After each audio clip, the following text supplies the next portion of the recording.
Un mito intemporal.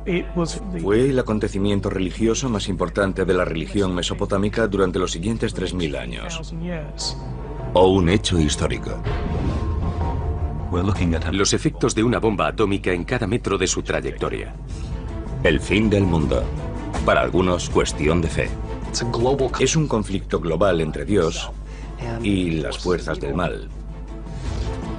Para otros, una certeza científica. Es solo cuestión de tiempo que esos dos elementos confluyan. Y para un hombre, simplemente una elección. Empecé a dar órdenes. La mitad de la población destruida de inmediato. Apocalipsis. Es inevitable. El fin de los días. El juicio final. El Armagedón. En todas las épocas ha habido personas convencidas de que el fin estaba próximo. Desde que los primeros seres humanos trataron de comprender su propia creación, han estado obsesionados con su desaparición. Si el tiempo es una línea, eso significa que tiene un principio y un punto final. Algunos científicos creen que estamos fascinados con el apocalipsis porque ya ha ocurrido. Los acontecimientos que habrían visto y el cambio que estos habrían producido en el clima del planeta les habrían resultado inexplicables. Hoy en día, millones de personas creen que Dios destruirá el mundo de forma inminente. La mayoría de las personas de este mundo se han identificado tan plenamente con el mal que Dios no tiene más remedio que destruirlos. Pero no todas las visiones del fin involucran a alguna divinidad. El hombre ha alcanzado la capacidad de destruirse a sí mismo. Un misil tarda 30 minutos en llegar desde los Estados Unidos hasta Rusia. Conforme la ciencia avanza, nuestra visión del apocalipsis sigue evolucionando. Es solo cuestión de tiempo que veamos un virus con un potencial patógeno muy elevado. Desde que existen las civilizaciones, algunas han sido devastadas por sus enemigos más pequeños y letales. Los virus. La peste de Justiniano doblegó al Imperio Bizantino en 541, matando hasta 10.000 personas al día en Constantinopla. Siglos más tarde, unas bacterias que pasaron de una rata a los humanos cambiaron el curso de la historia de Europa a mediados del siglo XIV.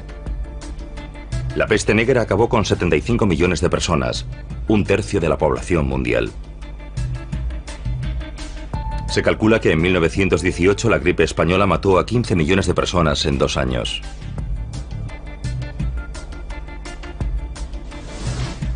Han fallecido más personas por causa de los virus que por la suma de todas las guerras y los desastres naturales.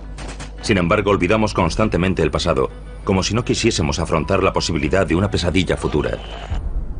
Un apocalipsis vírico capaz de provocar la extinción de la humanidad.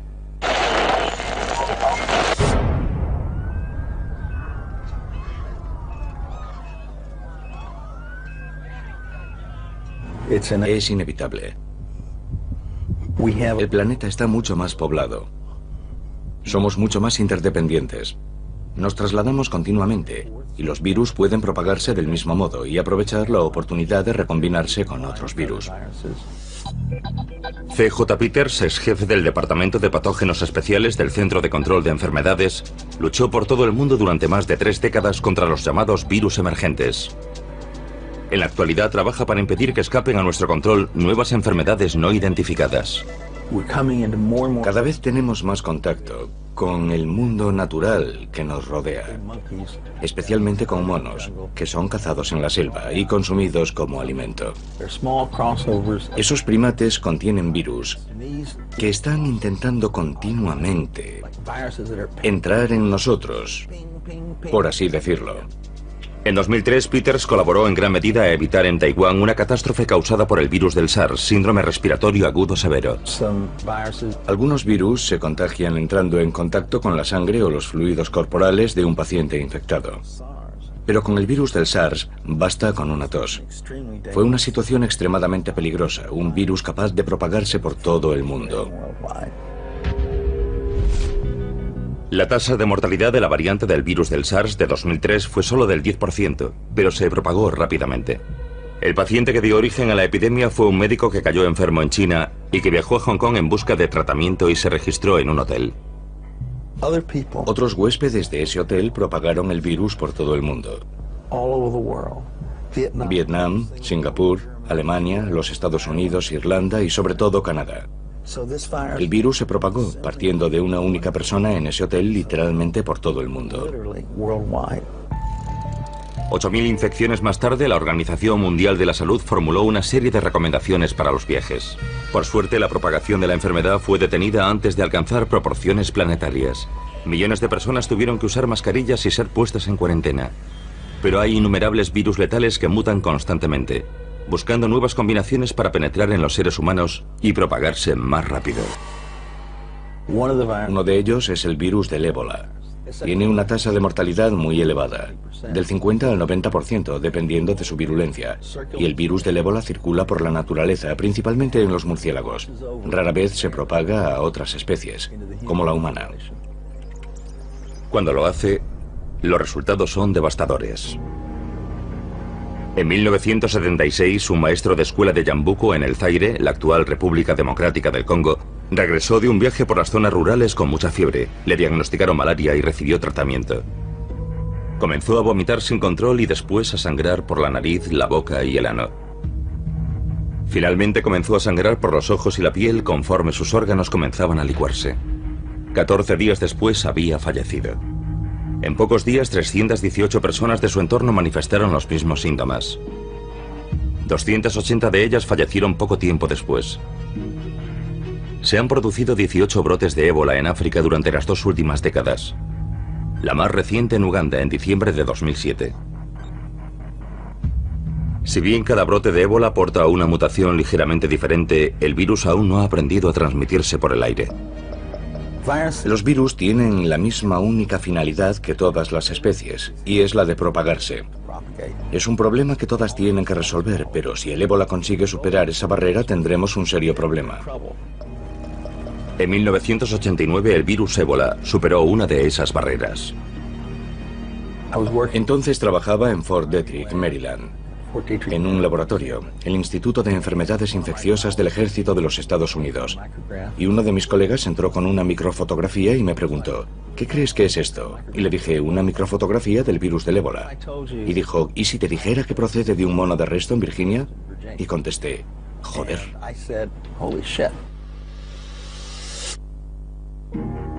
En 1989, el virus más mortífero del mundo, el ébola, apareció en el continente americano, en Reston, Virginia.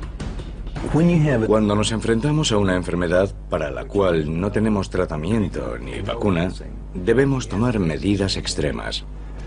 El virus se estaba propagando desde un centro de cuarentena de monos. Organizamos un grupo de personas del laboratorio que tenían experiencia en el trabajo con virus de riesgo de nivel 4. Al principio se propagaba de la misma manera que las cepas humanas del virus del ébola se propagan en África. Intentamos por todos los medios analizar la propagación de sala en sala. Estaban reutilizando agujas y jeringuillas de un mono a otro. Interrumpimos esa práctica en la instalación y siguió extendiéndose. Era evidente que lo que estábamos haciendo para evitar su avance no estaba funcionando. La única explicación posible era que el virus se estuviese propagando a través de los conductos de ventilación. Se propagaba por el aire como la gripe. Cundió el pánico. Las autoridades estatales y locales cooperaron con la División del Ejército y del Centro de Control de Enfermedades para poner en marcha una contención absoluta. No hubo infecciones en seres humanos, pero si un virus del ébola que se propagase por el aire hubiese salido de aquellas instalaciones, las consecuencias hubiesen sido inimaginables. Temíamos que aquel virus pudiese ser infeccioso no solo para los monos, sino también para los humanos. Entonces no teníamos forma de saber lo peligroso que era. De modo que suministramos a todos los monos un anestésico y los incineramos. No había otra opción. Fue triste, pero tuvieron que morir 500 monos para contener aquel virus. El brote parecía haber terminado. Como precaución, todos los empleados del laboratorio fueron examinados en busca de infecciones. Después de limpiar todo el lugar, resultó que algunos de los cuidadores mostraban indicios de infección del virus, pero no enfermaron. Se trataba de una cepa poco frecuente del virus del ébola que parecía poco virulenta para los seres humanos, pero muy virulenta para los monos. El ébola había encontrado la forma de propagarse por el aire e incluso infectar a las personas, pero por alguna razón había perdido la capacidad de hacer que enfermasen, algo que ya había logrado antes.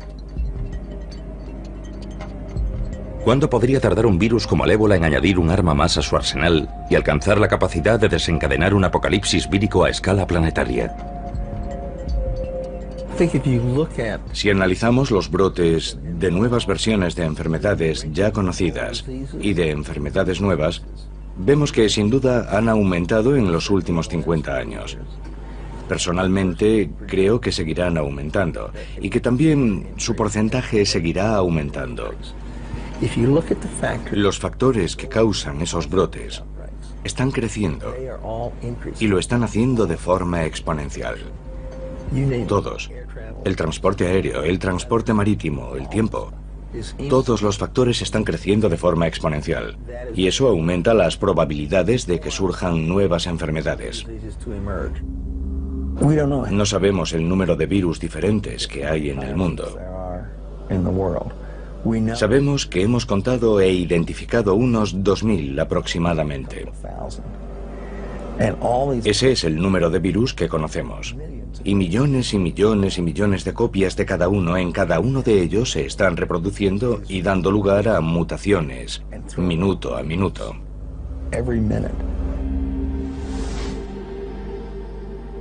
Tenemos los dos extremos del espectro. Contagioso, pero poco virulento. Poco contagioso, pero muy virulento. Y es solo cuestión de tiempo que ambos acaben coincidiendo. Es algo inevitable.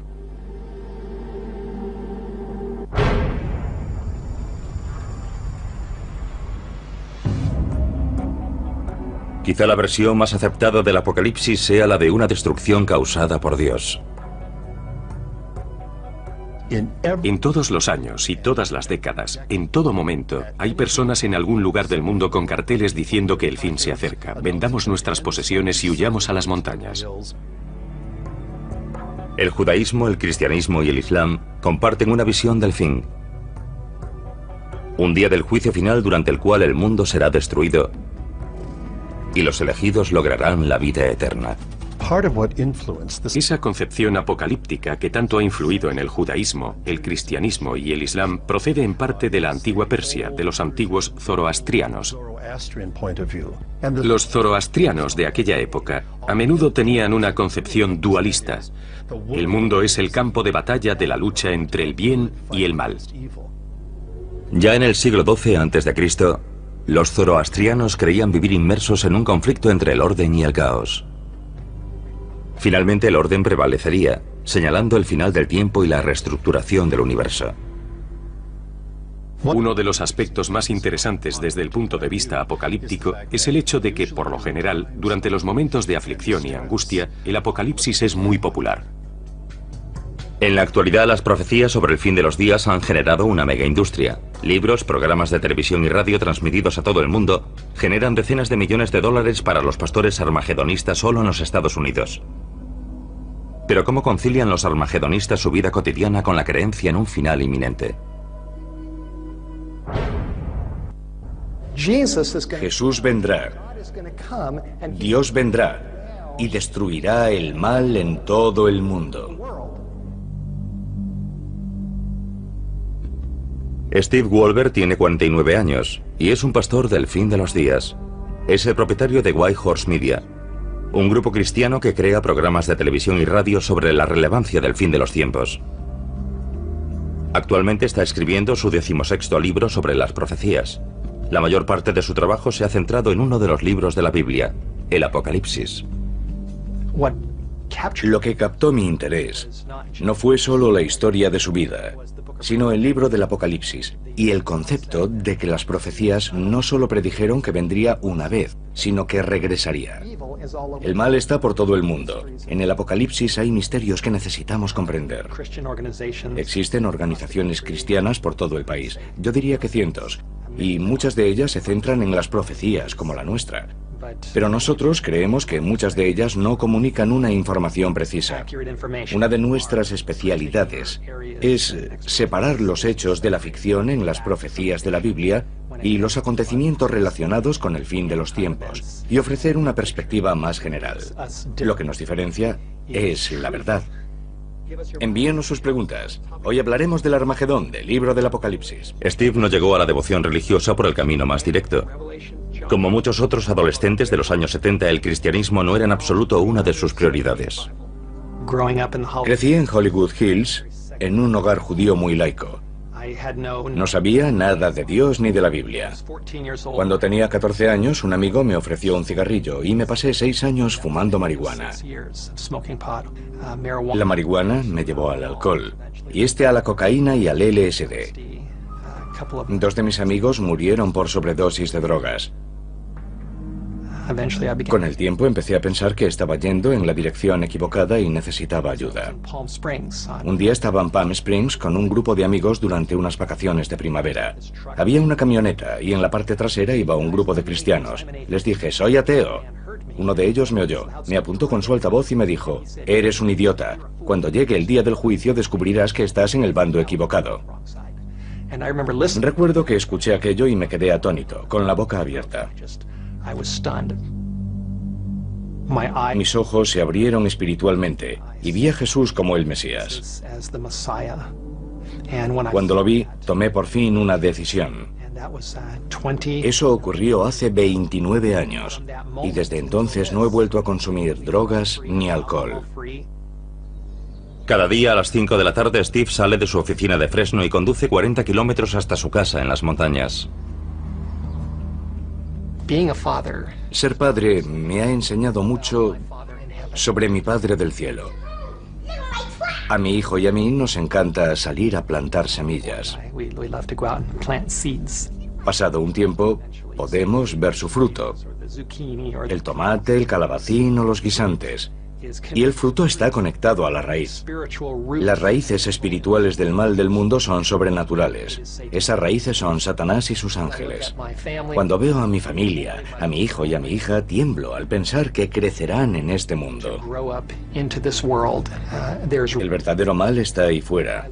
Y deseo que llegue el día en que Jesús vendrá a poner fin al mal y nos llevará a un nuevo mundo que es perfecto y bueno y lleno de amor. Deseo que ese día llegue lo antes posible. Ven, Señor Jesús.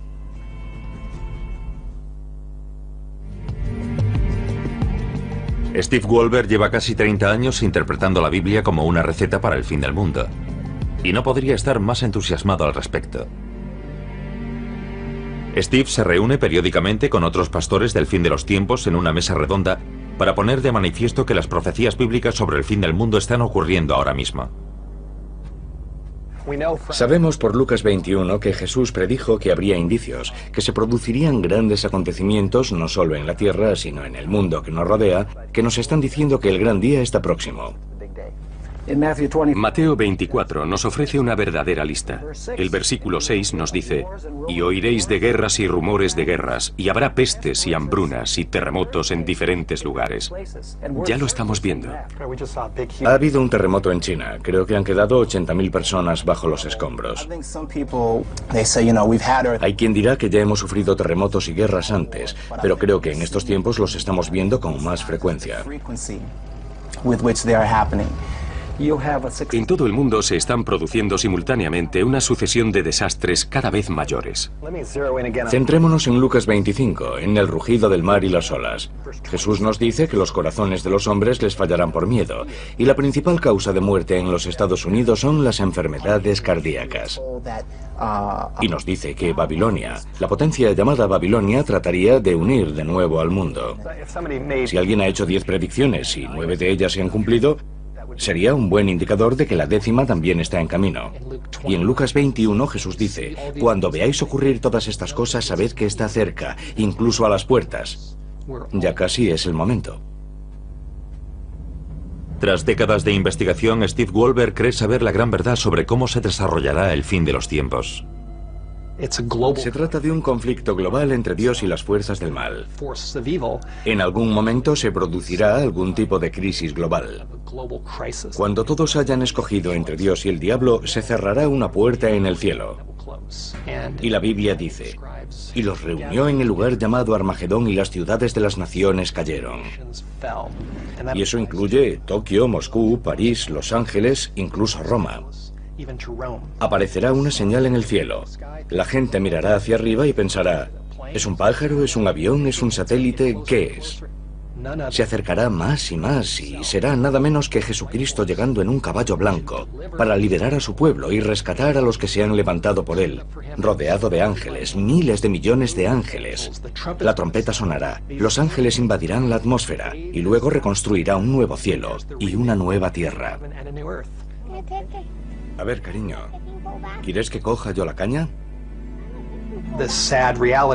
La triste realidad es que la mayoría de la gente de este mundo se ha identificado tanto con el mal, que Dios no tendrá más remedio que acabar también con ellos.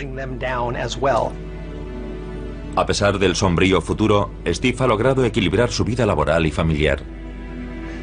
No puedo aislarlos totalmente. Quiero prepararlos, quiero darles formación. No soy de los que huyen de la realidad. El último día Dios no nos juzgará según nuestra religión. Dios juzgará al mundo según unas normas básicas, el bien y el mal. Esto es lo que me ha enseñado lo que está bien y lo que está mal. Mi hijo es consciente de que cuando llegue Jesús, todo el mundo arderá y creará un mundo nuevo. Y yo le digo que será genial y que estamos deseando verlo.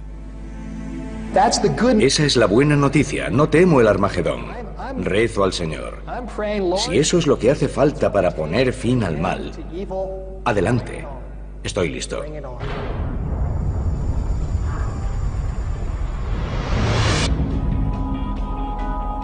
Algunos de los mitos más antiguos de los que se tiene noticia hablan del fin del mundo. La literatura apocalíptica ha sido utilizada en todas las épocas por diversos tipos de creyentes en todo tipo de formas. Se ha utilizado como una especie de garrote para asustar a la gente. El diluvio de Noé, la destrucción del templo de Salomón, la caída de las murallas de Jericó. Hay innumerables ejemplos de la ira de Dios castigando a los impíos.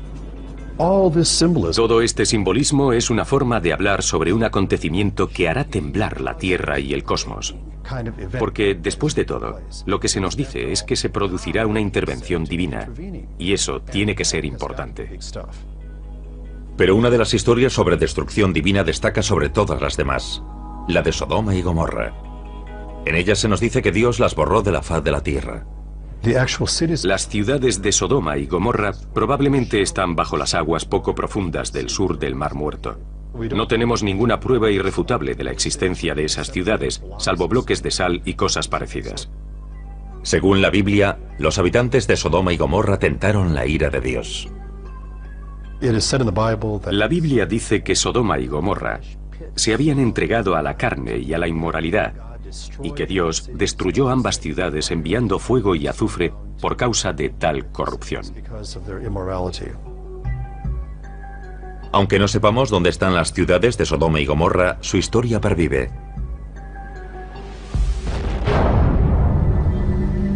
A principios del año 2000, un afortunado descubrimiento científico aportó un nuevo capítulo a la historia de Sodoma y Gomorra. El astrónomo Mark Hensel y el ingeniero Alan Bond solían quedar para tomar una cerveza y charlar sobre viejos mitos. Alan y yo trabajábamos juntos en el desarrollo de cohetes, y al principio solo era algo que hacíamos para entretenernos. Una noche en el bar oí hablar del mito de Faetón. Según la mitología griega, Faetón era hijo de Helios, el dios del sol. Faetón iba a reunirse con su padre y voló con su carro celestial demasiado cerca de la Tierra. Parte de la Tierra resultó calcinada y finalmente el carro se estrelló matando a Faetón. Platón escribió acerca del mito de Faetón en el Timeo, su tratado teórico sobre física universal.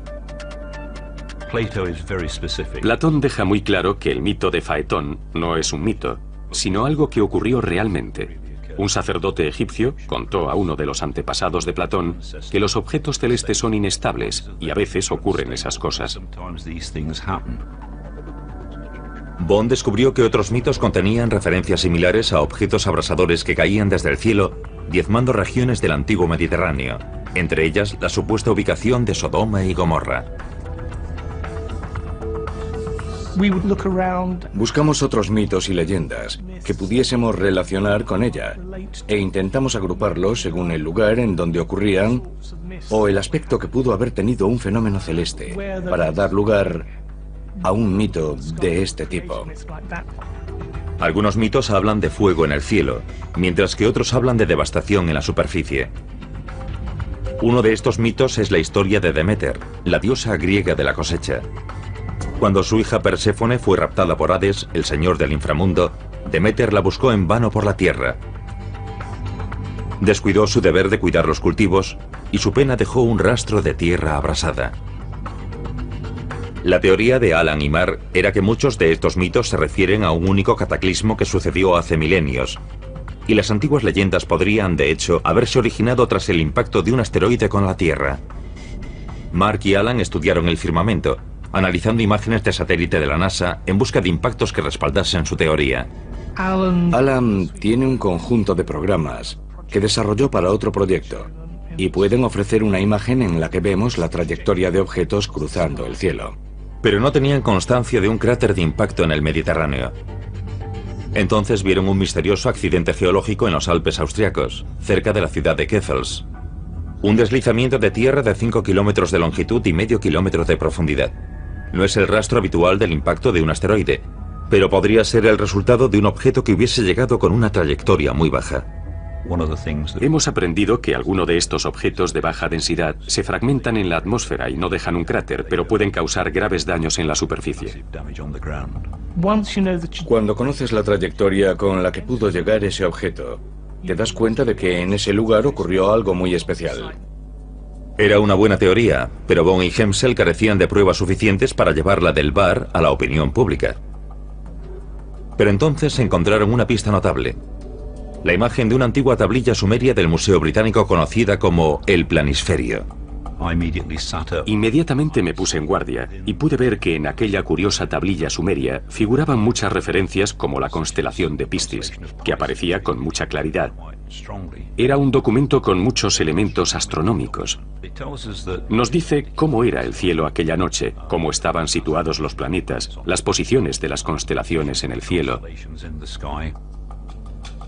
Utilizando programas informáticos astronómicos, Bond y Hemsel se dieron cuenta de que aquella disposición de estrellas y planetas representada en el planisferio había tenido lugar más de 5.000 años atrás. La tablilla era un esquema del cielo nocturno anotado por un antiguo astrónomo. La tablilla está escrita en sumerio, con caracteres cuneiformes. Entonces ninguno de nosotros sabía leer sumerio. Así que debíamos aprender a leer la escritura cuneiforme para luego traducir la tablilla. Cuando empezaron a descifrar el planisferio, vieron que habían descubierto algo importante. Esa tablilla mostraba el acontecimiento religioso más importante de toda la región mesopotámica.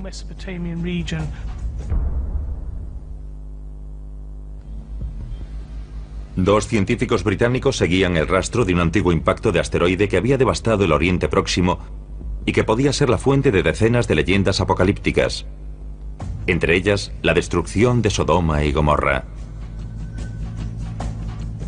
Encontraron indicios de que un pequeño asteroide podría haber caído en los Alpes austríacos y descifraron una observación astronómica de 5.000 años de antigüedad conservada en una tablilla de piedra. Cuanto más investigábamos la tablilla, más nos convencíamos de que en una mitad figuraban observaciones normales de un cielo de madrugada y en la otra la observación de nuestro asteroide cayendo hacia la Tierra.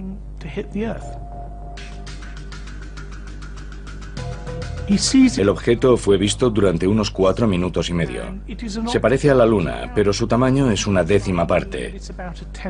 Y cruza el cielo con la misma velocidad aparente que un avión. Un avión que cruzase el cielo a gran altura.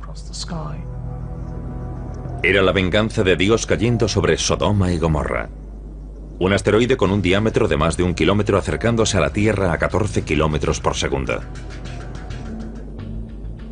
Creamos un programa informático que da una imagen de este objeto cruzando el cielo.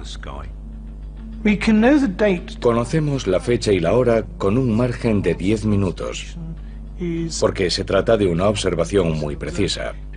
Sucedió a las 4:23 de la madrugada del 29 de junio del año 3123 a.C. Desde el punto de vista del astrónomo sumerio, el asteroide habría desaparecido en el horizonte 4 minutos y medio después de que comenzase a tomar notas. 30 segundos después, el asteroide sobrevolaba Grecia, donde entró en la atmósfera de la Tierra. La gigantesca bola de fuego en el cielo de Atenas podría haber generado el mito de Faetón y la caída de su carro. En ese momento estaría generando una inmensa onda de choque.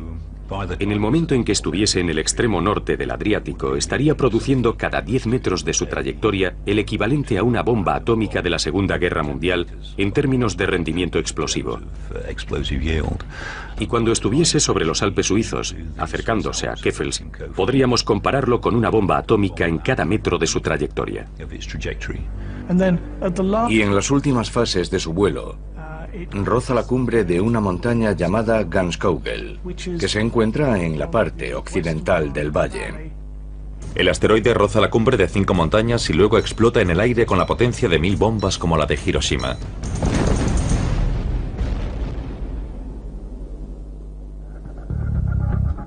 El valle que rodea Keffels sufre un gigantesco desplazamiento de tierra. Pero los efectos más devastadores aún están por llegar. El fenómeno más llamativo que se produciría tras la explosión sería una gran columna de humo. Gran parte del material que formaba el objeto, tal vez incluso alguno que formaba parte del suelo, caería por la columna de humo. Según cálculos aproximados, la columna de humo ascendería unos 900 kilómetros hacia el espacio y no caería en forma de polvo inofensivo al entrar de nuevo en la atmósfera. Produciría un enorme aumento de calor en la superficie, quizá en unos 2000 kilómetros cuadrados o incluso más. La temperatura podría haber ascendido hasta alcanzar la combustión, incendiándolo todo. Personas que estuviesen a la intemperie, objetos de madera, tejados de casas, ese tipo de cosas. La columna de humo abrasador habría causado estragos en el sur del Mediterráneo. El fuego y los escombros habrían causado una destrucción masiva de tierras y cultivos, algo que podría haber dado origen al mito de Demeter. Pero una región se llevó la peor parte. Sodoma y Gomorra se encontraban en el epicentro del desplome de la columna de humo. Los acontecimientos que habrían presenciado y el cambio que habría sufrido el clima del planeta les habrían resultado inexplicables. Según parece, sin duda en el mundo griego y el mesopotámico, y posiblemente en el mundo egipcio, la gente modificó esencialmente su religión y su dios principal. Surgieron mitos. Los antiguos dioses murieron y otros nuevos ocuparon su lugar. Los supervivientes habrían buscado una razón por la cual Dios habría hecho llover fuego sobre ellos. Algunos habrían culpado a sí mismos y habrían cuestionado su moralidad.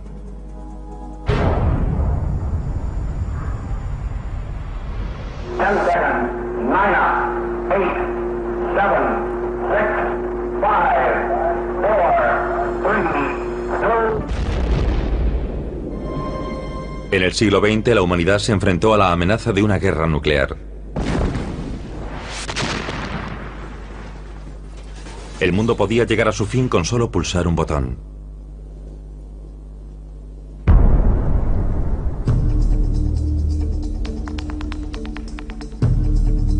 Las mentes que crearon el arma definitiva creían que sería la clave para lograr la paz en la Tierra.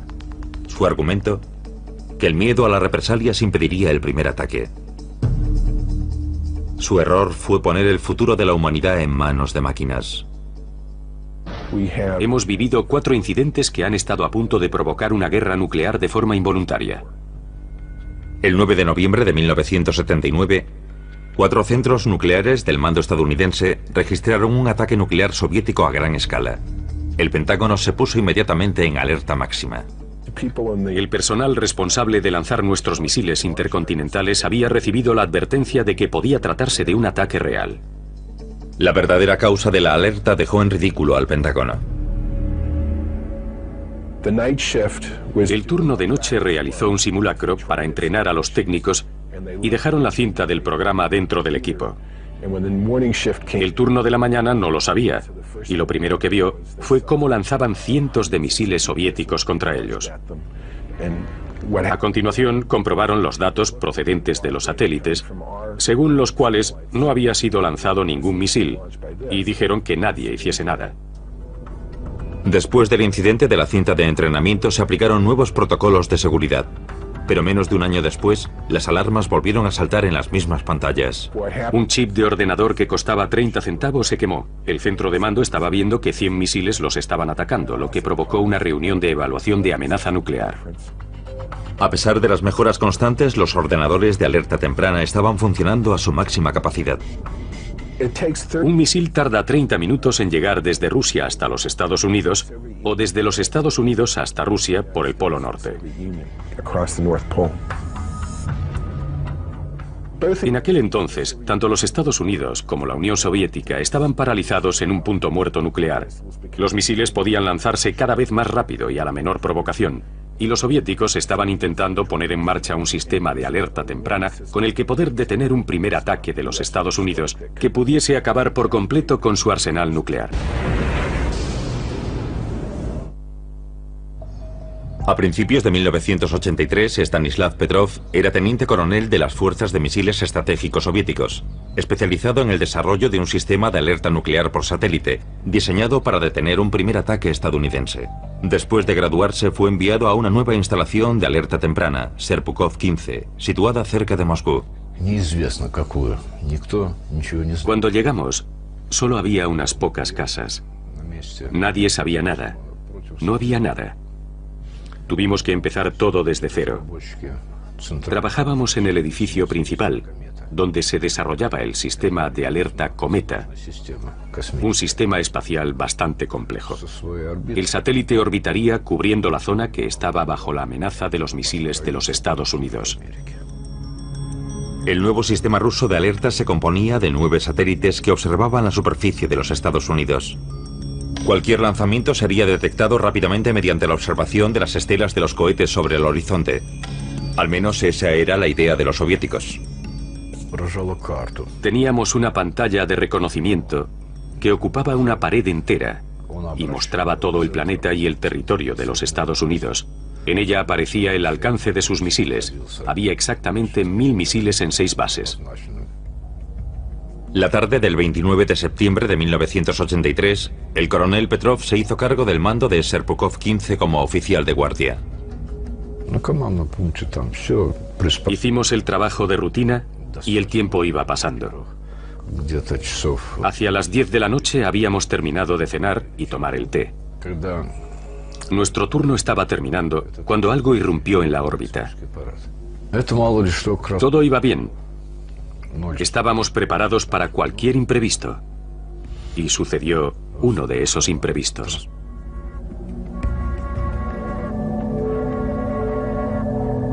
El coronel Petrov recibió una señal que confirmaba un ataque nuclear estadounidense. Había un gran aviso en letras enormes, como un estandarte de guerra, a la altura de mis ojos. Inicio. La sirena aulló.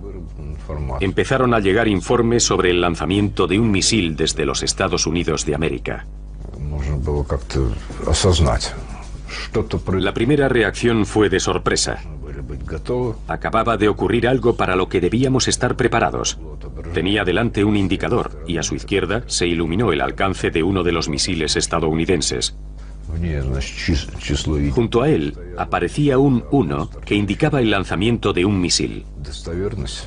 El nivel de probabilidad estaba al máximo. El ordenador soviético de alerta temprana tenía que superar 30 niveles de control de seguridad antes de confirmar el lanzamiento de un misil. El equipo se apresuró a comprobar la autenticidad de la señal. Solo disponían de 28 minutos hasta el impacto. Empecé a dar órdenes.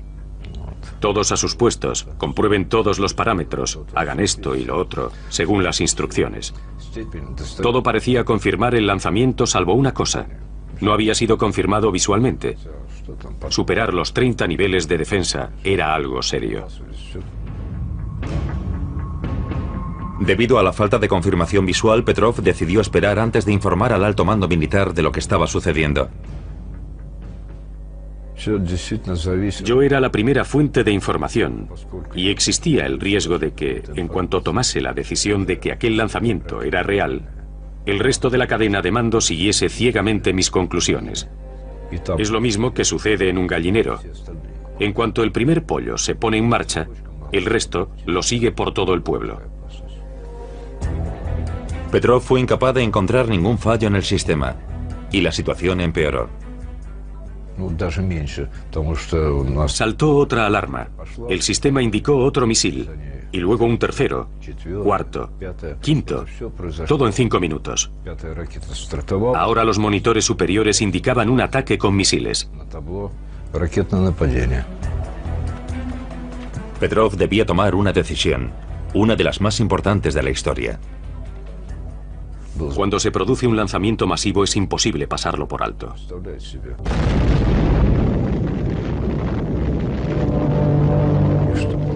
La mitad de la población es destruida de inmediato.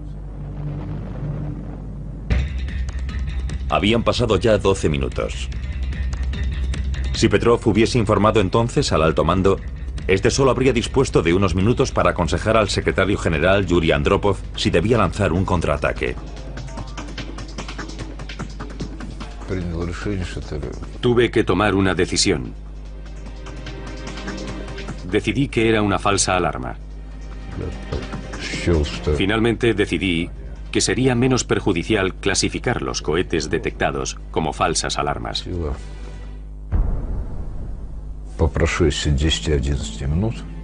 Después de 10 u 11 minutos, todos respiramos aliviados. Las estaciones de radar sobre el horizonte no encontraron nada, y la decisión que había tomado fue confirmada. Había sido una detección falsa. La detección falsa había sido causada por una alineación poco frecuente de luz solar que la Tierra había reflejado en las lentes del satélite. El incidente avergonzó al mando militar del ejército soviético. Petrov se convirtió en el chivo expiatorio y fue jubilado anticipadamente. En enero de 2006, Petrov fue homenajeado en una ceremonia celebrada en la sede de las Naciones Unidas. La prensa occidental lo consideró el hombre que salvó el mundo. Otra de las razones por las que el fin del mundo despierta tanta fascinación en la actualidad es el hecho de que cada vez somos más conscientes de todas nuestras interesantes y en ocasiones diabólicas posibilidades para acabar con nosotros mismos. Todos sabemos algo sobre armas de destrucción masiva, sobre la guerra nuclear, sobre enfermedades terribles que pueden diezmar una población. Hoy sabemos más acerca de todo ello de lo que jamás supimos en el pasado. Al margen de cualquier convicción religiosa, sabemos que existen formas de destruirnos a nosotros mismos.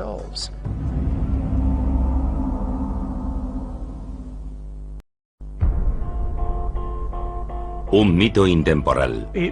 Fue el acontecimiento religioso más importante de la religión mesopotámica durante los siguientes 3000 años. O un hecho histórico. Los efectos de una bomba atómica en cada metro de su trayectoria. El fin del mundo. Para algunos, cuestión de fe. Es un conflicto global entre Dios y las fuerzas del mal. Para otros, una certeza científica. Es solo cuestión de tiempo que esos dos elementos confluyan. Y para un hombre, simplemente una elección. Empecé a dar órdenes. La mitad de la población destruida de inmediato. Apocalipsis. Es inevitable. El fin de los días. El juicio final. El Armagedón. En todas las épocas ha habido personas convencidas de que el fin estaba próximo. Desde que los primeros seres humanos trataron de comprender su propia creación, han estado obsesionados con su desaparición. Si el tiempo es una línea, eso significa que tiene un principio y un punto final. Algunos científicos creen que estamos fascinados con el apocalipsis porque ya ha ocurrido. Los acontecimientos que habrían visto y el cambio que estos habrían producido en el clima del planeta les habrían resultado inexplicables. Hoy en día, millones de personas creen que Dios destruirá el mundo de forma inminente. La mayoría de las personas de este mundo se han identificado tan plenamente con el mal que Dios no tiene más remedio que destruirlos. Pero no todas las visiones del fin involucran a alguna divinidad. El hombre ha alcanzado la capacidad de destruirse a sí mismo. Un misil tarda 30 minutos en llegar desde los Estados Unidos hasta Rusia. Conforme la ciencia avanza, nuestra visión del apocalipsis sigue evolucionando. Es solo cuestión de tiempo que veamos un virus con un potencial patógeno muy elevado. Desde que existen las civilizaciones, algunas han sido devastadas por sus enemigos más pequeños y letales: los virus. La peste de Justiniano doblegó al Imperio Bizantino en 541, matando hasta 10.000 personas al día en Constantinopla. Siglos más tarde, unas bacterias que pasaron de una rata a los humanos cambiaron el curso de la historia de Europa a mediados del siglo XIV. La peste negra acabó con 75 millones de personas, un tercio de la población mundial. Se calcula que en 1918 la gripe española mató a 15 millones de personas en 2 años.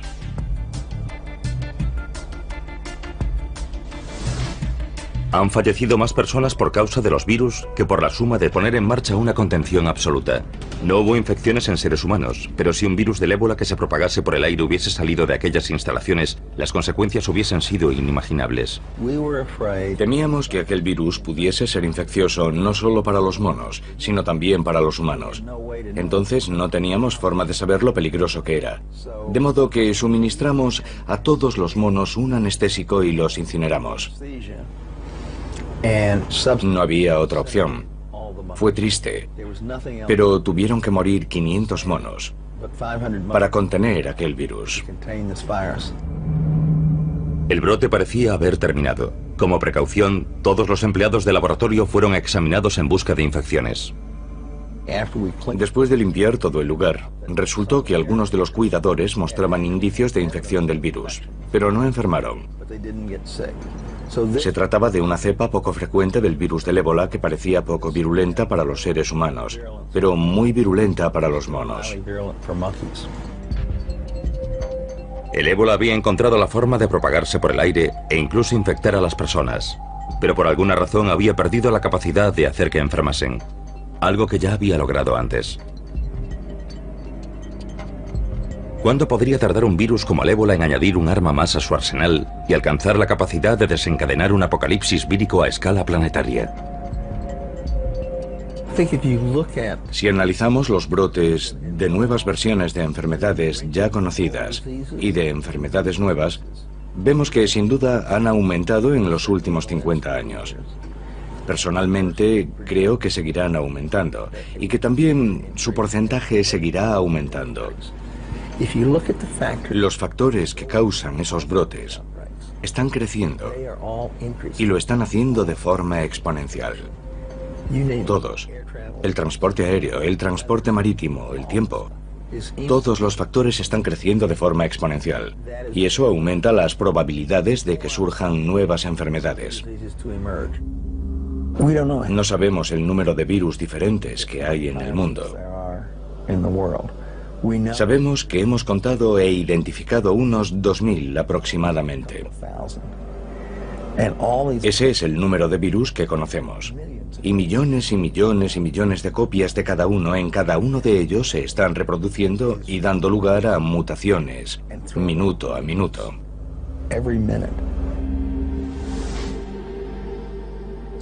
Tenemos los dos extremos del espectro. Contagioso, pero poco virulento. Poco contagioso, pero muy virulento. Y es solo cuestión de tiempo que ambos acaben coincidiendo. Es algo inevitable.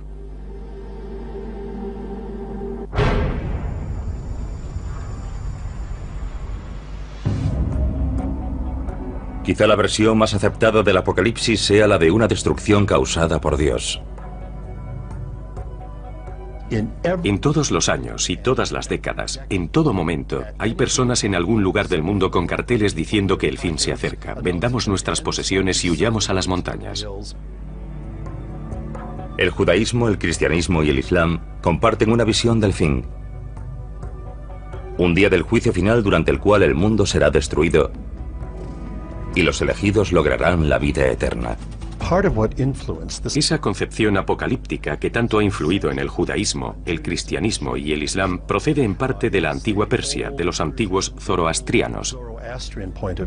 Los zoroastrianos de aquella época a menudo tenían una concepción dualista. El mundo es el campo de batalla de la lucha entre el bien y el mal.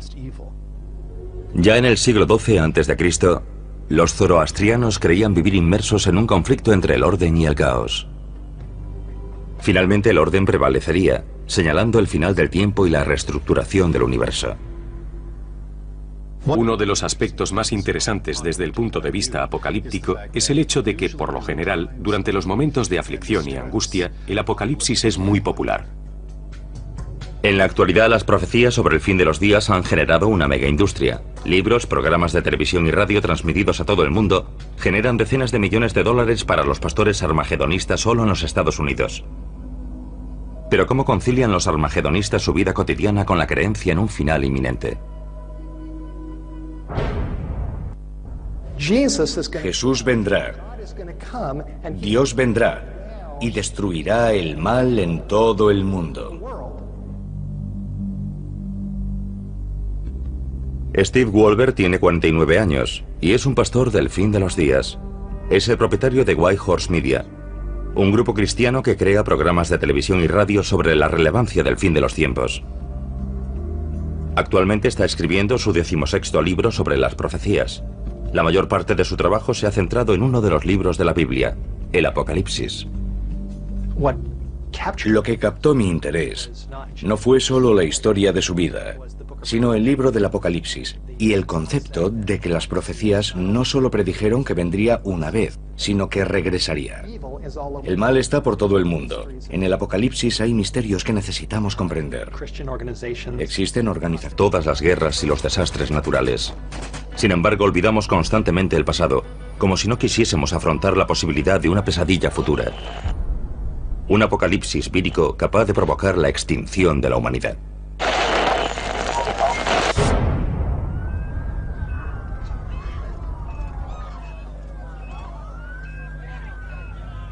Es inevitable. El planeta está mucho más poblado. Somos mucho más interdependientes. Nos trasladamos continuamente y los virus pueden propagarse del mismo modo y aprovechar la oportunidad de recombinarse con otros virus. C.J. Peters, ex jefe del Departamento de Patógenos Especiales del Centro de Control de Enfermedades, luchó por todo el mundo durante más de 3 décadas contra los llamados virus emergentes. En la actualidad trabaja para impedir que escapen a nuestro control nuevas enfermedades no identificadas. Cada vez tenemos más contacto con el mundo natural que nos rodea, especialmente con monos, que son cazados en la selva y consumidos como alimento. Esos primates contienen virus que están intentando continuamente entrar en nosotros, por así decirlo. En 2003, Peters colaboró en gran medida a evitar en Taiwán una catástrofe causada por el virus del SARS, síndrome respiratorio agudo severo. Algunos virus se contagian entrando en contacto con la sangre o los fluidos corporales de un paciente infectado. Pero con el virus del SARS basta con una tos. Fue una situación extremadamente peligrosa, un virus capaz de propagarse por todo el mundo. La tasa de mortalidad de la variante del virus del SARS de 2003 fue solo del 10%, pero se propagó rápidamente. El paciente que dio origen a la epidemia fue un médico que cayó enfermo en China y que viajó a Hong Kong en busca de tratamiento y se registró en un hotel. Otros huéspedes de ese hotel propagaron el virus por todo el mundo. Vietnam, Singapur, Alemania, los Estados Unidos, Irlanda y sobre todo Canadá. El virus se propagó partiendo de una única persona en ese hotel literalmente por todo el mundo. 8.000 infecciones más tarde, la Organización Mundial de la Salud formuló una serie de recomendaciones para los viajes. Por suerte, la propagación de la enfermedad fue detenida antes de alcanzar proporciones planetarias. Millones de personas tuvieron que usar mascarillas y ser puestas en cuarentena. Pero hay innumerables virus letales que mutan constantemente, buscando nuevas combinaciones para penetrar en los seres humanos y propagarse más rápido. Uno de ellos es el virus del ébola. Tiene una tasa de mortalidad muy elevada, del 50 al 90%, dependiendo de su virulencia. Y el virus del ébola circula por la naturaleza, principalmente en los murciélagos. Rara vez se propaga a otras especies, como la humana. Cuando lo hace, los resultados son devastadores. En 1976, un maestro de escuela de Yambuco, en el Zaire, la actual República Democrática del Congo, regresó de un viaje por las zonas rurales con mucha fiebre. Le diagnosticaron malaria y recibió tratamiento. Comenzó a vomitar sin control y después a sangrar por la nariz, la boca y el ano. Finalmente comenzó a sangrar por los ojos y la piel conforme sus órganos comenzaban a licuarse. 14 días después había fallecido. En pocos días, 318 personas de su entorno manifestaron los mismos síntomas. 280 de ellas fallecieron poco tiempo después. Se han producido 18 brotes de ébola en África durante las 2 últimas décadas. La más reciente en Uganda, en diciembre de 2007. Si bien cada brote de ébola aporta una mutación ligeramente diferente, el virus aún no ha aprendido a transmitirse por el aire. Los virus tienen la misma única finalidad que todas las especies, y es la de propagarse. Es un problema que todas tienen que resolver, pero si el ébola consigue superar esa barrera, tendremos un serio problema. En 1989 el virus ébola superó una de esas barreras. Entonces trabajaba en Fort Detrick, Maryland, en un laboratorio, el Instituto de Enfermedades Infecciosas del Ejército de los Estados Unidos. Y uno de mis colegas entró con una microfotografía y me preguntó, ¿qué crees que es esto? Y le dije, una microfotografía del virus del ébola. Y dijo, ¿y si te dijera que procede de un mono de arresto en Virginia? Y contesté, joder.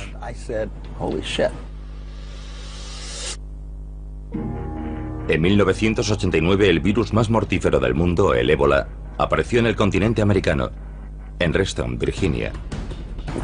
Cuando nos enfrentamos a una enfermedad para la cual no tenemos tratamiento ni vacuna, debemos tomar medidas extremas. El virus se estaba propagando desde un centro de cuarentena de monos. Organizamos un grupo de personas del laboratorio que tenían experiencia en el trabajo con virus de riesgo de nivel 4. Al principio se propagaba de la misma manera que las cepas humanas del virus del ébola se propagan en África. Intentamos por todos los medios analizar la propagación de sala en sala. Estaban reutilizando agujas y jeringuillas de un mono a otro. Interrumpimos esa práctica en la instalación y siguió extendiéndose. Era evidente que lo que estábamos haciendo para evitar su avance no estaba funcionando. La única explicación posible era que el virus se estuviese propagando a través de los conductos de ventilación. Se propagaba por el aire como la gripe. Cundió el pánico. Las autoridades estatales y locales cooperaron con la División del Ejército y del Centro de Control de Enfermedades para